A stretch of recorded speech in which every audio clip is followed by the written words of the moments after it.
Ya, data-data untuk kemarin saya kira cukup bagus. Dari Jepang sendiri diumumkan current account yang terjadi cukup positif dibandingkan dari previous maupun dari forecast 1,64 triliun yen. Kemudian hal ini membawa pengaruh terhadap pergerakan yen positif, namun secara rata-rata masih dalam keadaan range. Kemudian juga pergerakan di indeks sendiri terpengaruh naik tadi pagi maupun kemarin. Nanti secara detail kita bisa lihat. Namun kita melihat sini pertumbuhan dari yen dari Jepang cukup positif dari inflasi dan lain sebagainya fundamental. Kemudian juga ternyata Jepang merespon cukup hati-hati dengan berita yang terjadi selama ini, yaitu mengenai dengan euro. Hal ini terbukti dengan pergerakan yang tidak terlalu signifikan untuk lonjakan yang terjadi di yen maupun di stock. Dan ini nanti kita lihat secara teknikal, pergerakan masih dalam keadaan batas rata-rata. Kemudian di pound sterling, meskipun dalam keadaan bagus untuk SPI, yaitu inflasi bulan ke bulan, 1,7% dari 0,3%, hal ini juga kelihatannya akan membawa pengaruh terhadap salah satu unsur untuk mengambil kebijakan terhadap official bank rate yang akan diumumkan nanti malam atau nanti sore jam 18.00 mengenai Inggris yang tetap diperkirakan masih di kisaran 0,5%. Kemudian juga aset purchase facility juga masih tetap sama di 375 billion pound sterling. Saya kira untuk MPC rate statement masih dalam keadaan stabil atau masih dalam keadaan level-level saat ini. Kemudian untuk Amerika Serikat tadi malam mengenai masalah FOMC meeting minutes masih tetap sama sebetulnya mengenai peningkatan tingkat suku bunga yang diperkirakan pada akhir tahun 2015 ini. Kemudian melihat dari fundamental yang terjadi akhir ini, termasuk di unemployment rate, semakin mendukung terjadi perubahan dari tingkat suku bunga. Namun salah satu yang mengganjal terhadap kebijakan ini adalah gejolak yang terjadi di Eropa masih juga menjadi fokus terhadap bahasan-bahasan dari petinggi-petinggi moneter di Amerika Serikat maupun di kawasan Euro. Kemudian yang barusan diumumkan yaitu mengenai masalah Jepang, War Mercenary Order untuk bulan ke bulan dalam keadaan positif. Dari forecast dari minus 4,8% forecast, bulan lalu 3,8%, diumumkan 0,6%. Di atas forecast namun masih berada di bawah dari bulan lalu. Namun masih dikatakan positif dikarenakan manakala forecast pesimis yang dikeluarkan cukup tinggi, 0,6%. Kemudian dari Australia dollar, employment change maupun unemployment rate juga cukup positif. Terjadi pergerakan harga tadi pagi di Australia dollar maupun di New Zealand dollar terpengaruh dengan berita ini jam 8:30 barusan, positif 7,3 ribu dari 40 ribu. Kemudian juga unemployment rate yang diumumkan cukup positif 6 ribu dari 6% dari 5,9%. Masih berada di bawah dari forecast 6,1%. Namun langsung market bereaksi setelah lonjakan harga, kemudian ditutup untuk 15 menit terakhir di bawah dari candle sebelumnya. Secara teknikal nanti kita bisa melihat pergerakan di Aussie. Ya. Kemudian di China untuk CPI year to year dilaporkan bagus 1,4%. Dari bulan lalu 1,2%, namun di inflasi dari sisi produksi mengalami penurunan di minus 4,8% dari bulan lalu minus 4,6%. Jadi saya kira pergerakan untuk di China sendiri masih dalam keadaan mix ya untuk fundamental inflasi. Saya kira langsung saja kita melihat kemarin dari leading indikator composite yang dilaksanakan perkiraan yang dilaksanakan oleh OECD, ternyata beberapa negara mengalami penurunan untuk tingkat pertumbuhan bulan ke bulan. Dari leading indikator memberikan pengaruh terhadap kelesuan atau bisa disebut sebagai perlambatan pertumbuhan dari beberapa indikator yang dihitung dari OECD, termasuk di beberapa kawasan Asia. Jadi 5 negara di Asia dilaporkan di sini dari bulan April dan bulan Mei. Untuk pelaporan di bulan Juli ini, bulan lalu diperkirakan positif, namun diumumkan negatif sebesar minus 1,06%. Kemudian kita melihat juga perlambatan terjadi di Kanada menjadi minus 0,85% untuk pergerakan tahunan. Kemudian dari bulan April ke Mei sendiri mengalami perlambatan sebesar minus 0,11%. Kemudian dari Jepang juga mengalami perlambatan untuk tahunan sebesar minus 0,56%. Kemudian negara superpower bisa dikatakan seperti itu di Euro, yaitu Jerman, ternyata mengalami perlambatan untuk tahunan sebesar minus 0,57%. Namun mengalami kenaikan, tapi kenaikan tidak melebihi dari kenaikan bulan April, yaitu 0,05% dari bulan April kemarin, 0,06%. Kemudian di Inggris sendiri, United Kingdom dilaporkan negatif, baik dalam pelaporan bulanan maupun tahunan. Dari bulan Mei dilaporkan minus 0,14%, kemudian untuk tahunan minus 1,31% di bulan yang sama terhadap tahun sebelumnya. Kemudian Amerika Serikat juga mengalami perlambatan minus 0,11% dalam bulanan dibandingkan dengan bulan sebelumnya. Kemudian bulan yang sama dibandingkan dengan tahun sebelumnya mengalami perlambatan minus 1%. Saya kira perlambatan-perlambatan yang terjadi di sini ikut mempengaruhi kebijakan yang dilaksanakan di beberapa negara dari sisi moneter. Kemudian kita melihat dari indikator ini juga terbukti bahwa tidak terjadi pertumbuhan yang cukup signifikan pada bulan Mei maupun pada bulan Juni kemarin. Kemudian juga kita melihat dari data-data negara berkembang lainnya, China dilaporkan juga negatif. Ya, kemarin juga dilaporkan negatif untuk bulan yang sama terhadap tahun lalu, yaitu minus 2,33%. Sangat signifikan di China sendiri. Perlambatan yang terjadi di leading indikator yang direforecastkan oleh OECD.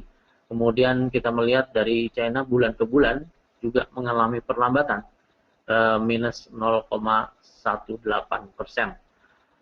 Dan ini kemarin terpresentasikan dengan perlambatan di Shanghai Composite Index. Kita lihat kemarin cukup turun, kemudian juga mempengaruhi terhadap performa yang terjadi di Hang Seng. Meskipun kebijakan yang dilaksanakan oleh China, yaitu perubahan terhadap lending rate yang terjadi, kemudian juga penggelontoran beberapa stimulus yang dilakukan oleh China sendiri, belum mampu untuk menahan dari perlambatan yang terjadi di China, tercermin di Shanghai Composite Index. Baik, nah ini dia. Kemarin telah terjun ya, turun drastis untuk perkembangan hingga ke 3.500 angka Composite Index di China sendiri. Dan kemarin ada komentar bahwa pengambil kebijakan dari China sendiri akan terus menyediakan likuiditas dalam jumlah yang sangat besar untuk membantu bursa saham domestik yang terus mengalami anjlok. Pernyataan ini dilaporkan atau diumumkan di dalam situs-situs moneter mereka. Kemudian beberapa bank sentral juga ikut membantu untuk membangun sisi positif dari fundamental yang terjadi di China, termasuk di banyaknya bank sentralnya. Kemudian kita melihat dari historical yang terjadi, ternyata cukup mengkhawatirkan perkembangan yang cukup negatif di China, sehingga membawa pengaruh penurunan sebesar 30% sejak 12 Juni bulan lalu. Saya kira untuk perkembangan di China cukup menjadi perhatian utama selain di Euro, baik untuk minggu ini, dikarenakan terus-menerus mengalami penurunan nih di indeks. Kemudian kita melihat kembali bahwa di Yunani masih tetap hangat untuk dibahas. Eurogroup atau kawasan Euro dalam membantu perkembangan di Yunani, memberikan batasan kembali baiksan untuk di pengajuan proposal yang diharapkan dari Yunani akan terus membaik, diharapkan seperti itu hingga pada hari Kamis hari ini. Jadi jangka waktu yang diberikan oleh beberapa negara kreditur dari Eropa menginginkan Tsipras mengajukan proposal terbaru yang kira-kira dapat membantu untuk perkembangan penyelamatan dari kawasan Yunani ini. Kemudian yang sangat terpengaruh dari anjloknya atau apabila keluar dari zona euro dari Yunani, sudah barang tentu kita melihat data di sini beberapa negara, Jerman, Prancis, dan Italia, negara euro yang pertama kali mengalami kerugian. Oleh sebab itu, kebijakan yang dilaksanakan oleh Jerman sendiri, beberapa berita atau beberapa waktu yang lalu, tetap Jerman menginginkan Yunani diselamatkan. Dengan kata lain, Yunani dapat membantu pembayaran hutang kepada Jerman sendiri. Kemudian kita melihat di sini komposisi terhadap kreditor cukup besar, yaitu di Jerman. Cukup menjadi alasan Jerman ingin membantu Yunani dikarenakan komposisi yang terjadi 68,2 bilion telah digelontorkan oleh pemerintah Jerman kepada Yunani. Kemudian domestik bank juga cukup besar di sini secara chart bisa kita lihat. Kemudian yang kedua adalah Prancis dan Italia. 43,8 bilion untuk Prancis, kemudian Italia 38,4 bilion. Kemudian yang menjadi titik fokus utama kali ini bukan masalah IMF sendiri, tetapi pembayaran terhadap Eurogroup cukup lumayan sebesar 35 bilion euro yang akan dalam bulan Juli ini yang harus dibayarkan Yunani kepada mereka. Kemudian kalau kita melihat dari IMF sendiri, ternyata peringkat IMF hanya merupakan peringkat kelima yang memberikan kredit kepada Yunani, yaitu sebesar 21,4 bilion. Jadi bisa dibayangkan ternyata beberapa negara Euro secara data kita lihat di sini yang sangat berkepentingan untuk membantu, yaitu Jerman, Prancis, Italia, dan Spanyol. Nah, dari ini kita harapkan pada hari Kamis ini dapat ditimbulkan kata sepakat. Kemudian juga kemarin yang negara Euro masih tidak suka terhadap Yunani adalah terhadap pemotongan dari hutang sebesar 30% yang telah diajukan oleh Tsipras. Nah, ini diharapkan tidak akan muncul lagi dalam proposal yang diajukan oleh Yunani. Kemudian pola pembayaran hutang akan lunas tanpa hutang baru, dengan syarat tanpa hutang baru. Untuk IMF secara data sekitar tahun 2024. Kemudian untuk private investor sekitar tahun 2000, ya bisa dilihat di sini 2040 yang masih cukup lama, sedangkan IFSF sendiri sekitar 2060 masih cukup jauh nih tanpa hutang baru kepada Yunani. Kemudian laporan mengenai minyak, masih cukup supply yang terjadi, saya kira sebesar 0,4 billion barrel, 0,4 million barrel per minggu dilaporkan, lebih rendah daripada laporan minggu lalu sebesar 2,3 million barrel. Kemudian kebutuhan terhadap minyak sendiri, saya kira untuk sementara waktu tidak cukup besar untuk minggu lalu, sehingga supply yang cukup banyak ya, masih dikatakan cukup banyak di sini 0,4 million barrel. Laporan-laporan mengenai fundamental tadi menopang untuk pergerakan harga untuk hari ini, Pak.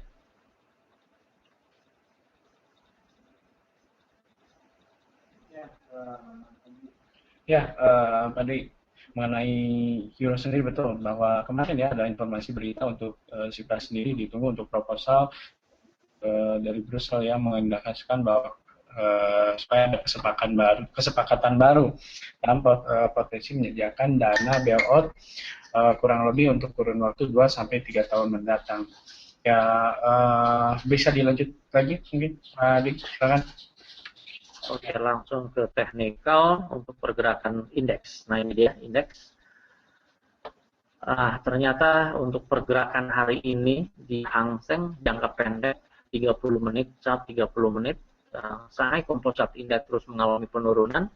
Namun yang terjadi di Hong Kong sendiri ternyata pasar bereaksi positif terhadap kebijakan yang akan dilakukan oleh PBOC, yaitu terus menggelontorkan dananya untuk membantu sektor real maupun sektor lending atau rate yang terjadi di sana, sehingga pada hari ini 24.200 respon cukup positif dari harga terendah yang terjadi, yaitu di harga 23.250.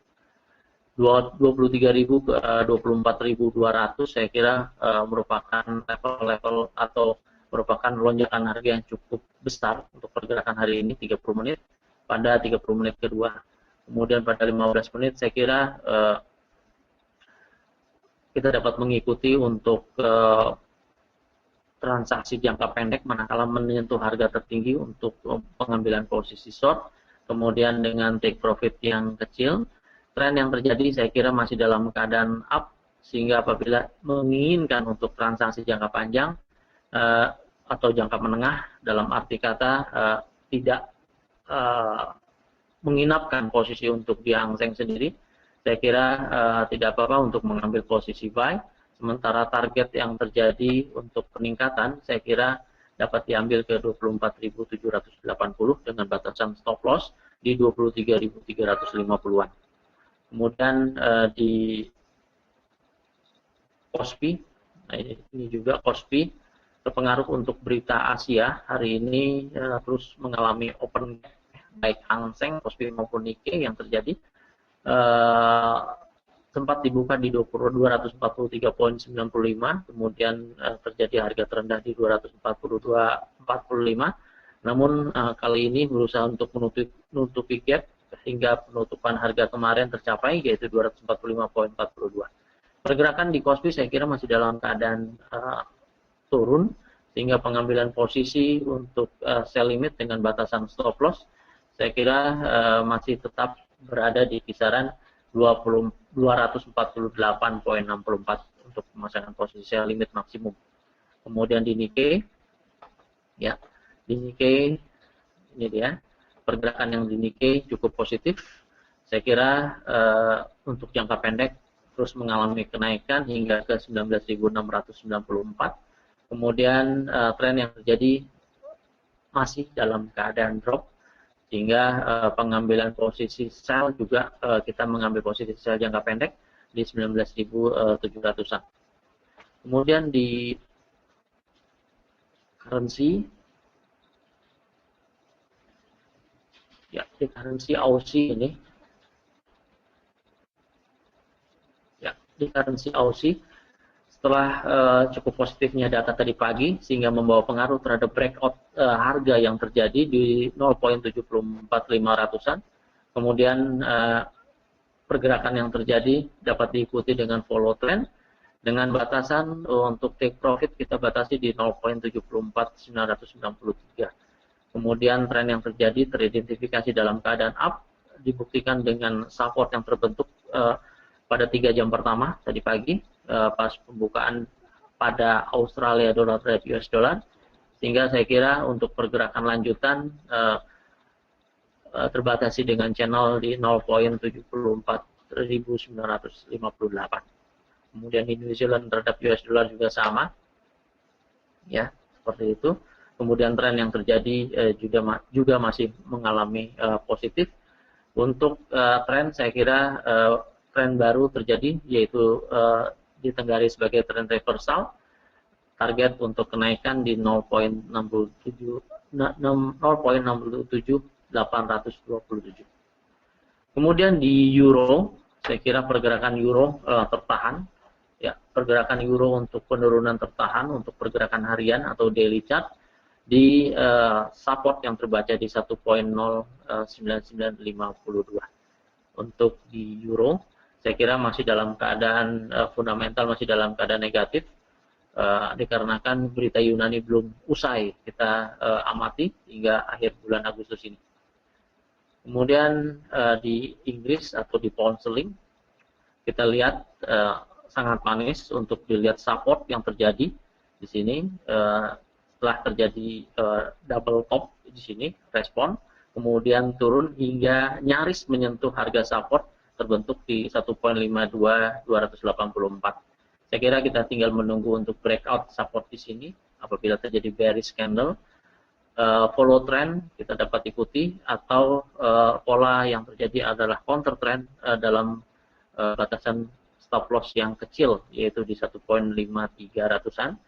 Untuk pengambilan posisi buy sendiri juga di wilayah area yang sama, yaitu di 1.5300-an. Kemudian kita melihat auto chartis kita, apakah memperlihatkan data-data untuk chart yang cukup bagus. Kita melihat di sini ada beberapa pattern yang ditampilkan di sini. Saya kira di Aussie dolar, Australia dolar terhadap US dollar 30 menit terjadi pola triangle, kemudian di sini telah terjadi breakout, kemudian target lanjutan saya kira dia memberikan identifikasi ke 0.7452. Kemudian volume yang transaksi cukup besar, kemudian juga uniformity juga berada di atas 6 space, kemudian clarity yang terjadi juga di atas 50%. Saya kira untuk Aussie menjadi tema penting untuk pergerakan hari ini, mengalami kenaikan yang cukup berarti, kemudian kita dapat memanfaatkan untuk pergerakan tersebut. Untuk selanjutnya kita lihat di sini pergerakan Aussie juga ternyata type-nya komplit, terjadi breakout meskipun telah terjadi 3 candle telah terbentuk, kemudian telah memasuki target di 90.48. Kemudian kita dapat memanfaatkan dari sisa pergerakan ini dengan batasan stop loss yang saya kira tidak terlalu besar. Pola yang ditunjukkan adalah channel down yang dibaca berdasarkan 56 candle pada chart 15 menit ke belakang. Saya kira demikian Pak Iksan beberapa ulasan morning briefing kali ini agar dapat disimpulkan. Baik, mungkin sebagai tambahan saja Pak untuk komoditi seperti emas dan oil ya.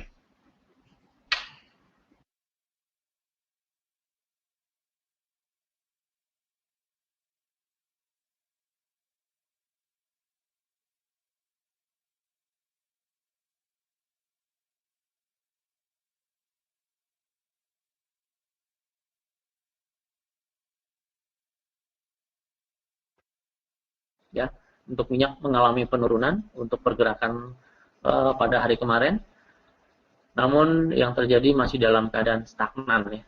Untuk pergerakan minyak 2 hari mengalami stagnan, batasan yang terjadi juga tidak terlalu besar di sini. Batasan yang terjadi juga tidak terlalu besar. Kemudian saya kira pergerakan untuk minyak masih di kisaran 53.38 maupun di 50.56. Untuk pergerakan sendiri, saya kira pengambilan posisi buy dan sell juga bisa kita ikuti di 52.30 hingga ke 52.71. Kemudian apabila terjadi penurunan di 51.64 hingga ke 50.56. Kemudian di emas ya, di emas tidak heboh baiksan untuk pergerakan di emas. Ya, dalam keadaan saya kira dalam keadaan batasan-batasan wajar, meskipun kemarin terjadi range yang cukup berarti di $17. Kemudian saat ini tren yang terjadi untuk di emas mengalami potensi untuk up dengan chart 1 jam. Target untuk kenaikan saya kira terbatasi di 1169.47. Demikian Pak Iksan beberapa ulasan.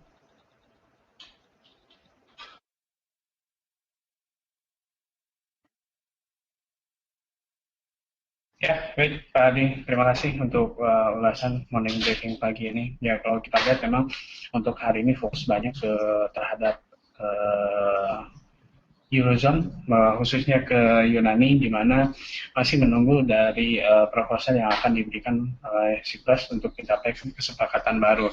Dan untuk dari China sendiri, tadi juga ada malam ini kenaikan ya, setelah data juga ada yang dirilis bahwa PBOC juga mengawasi pergerakan dari sisi pergerakan market yang terjadi sekarang ini.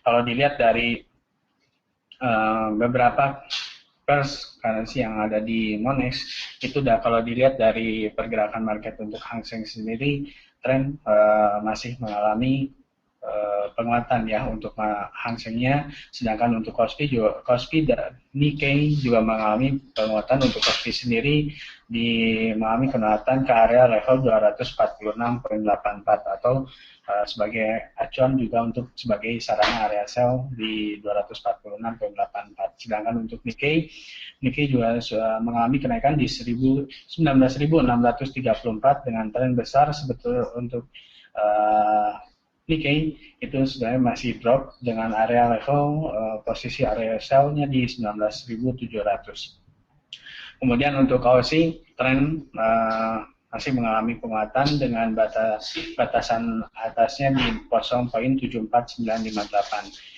New Zealand pun sama, mengalami penguatan ke area level 0.6780. Sedangkan untuk Euro masih tertahan di pergerakan marketnya di area level 1.09952. Untuk pound sterling, supportnya berada di level 1.52984. Kalau misalkan area tersebut break, potensi mengalami penurunan lanjutan. Ya, kalau dilihat dari komoditi, untuk oil masih stagnan di area level 53.38 dan 50.56, dan untuk emas juga masih terbatas pergerakannya di 1169.4. Dan untuk rekan-rekan juga bisa memanfaatkan menu auto chartis untuk trading signal teman-teman. Baik, itu ulasan untuk morning briefing pagi ini. Terima kasih Pak Dwi atas ulasannya, dan terima kasih juga untuk rekan-rekan yang telah hadir pada sesi morning briefing pagi ini. Semua informasi yang diberikan hanya sebagai sarana untuk informasi saja, bukan sebagai sarana keputusan dalam bertransaksi, namun kami menyajikan informasi yang terbaik. Terima kasih, selamat pagi dan selamat beraktivitas.